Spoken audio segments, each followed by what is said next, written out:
I think this is very interesting debate that has turned into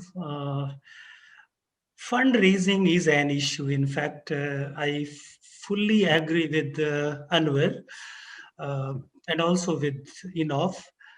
Uh, Most of the NGOs means they spend a lot of time and energy for the resources, and that has been recognized by everyone at the international organizations. Donna will agree with me in within the UN system as well.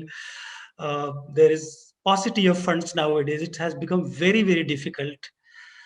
Uh, I was just going through the document which United Nations has prepared for COP15 that is going to be held in China in October, and they have come up with certain uh, pressing needs. And one need that is there is to raise at least some, I think, 200 billion US dollars in excess of whatever is being, because that's very, very insufficient.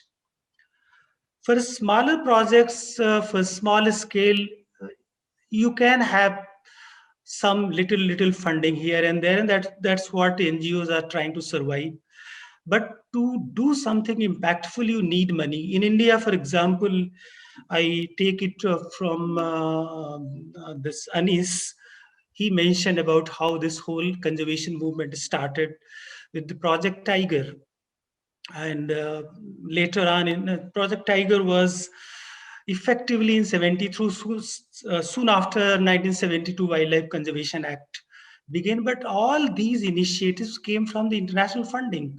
World Bank pour in the money, and all, even the 1980s, the whole eco development program that started, that was again World Bank supported. And when India wanted to enact Biodiversity Act in 2004, again there was a capacity building project supported by World Bank in biodiversity conservation and making people's biodiversity registers at the grassroots level. So that is one issue. Even governments, they dependent on external funding.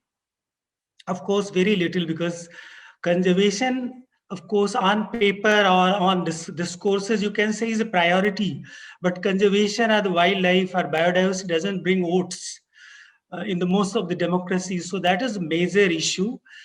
And I would say that whole conservation community is quite concerned with COVID, the kind of the COVID response which countries are. There is, even in the Indian COVID response, there is very little that you can find on conservation. Right. So that's a major issue. I think that need to be addressed. And luckily, this post 2020 biodiversity framework, which is going to be discussed and adopted in COP15, has taken up this as a major issue. One of the recommendations, action point that will come up.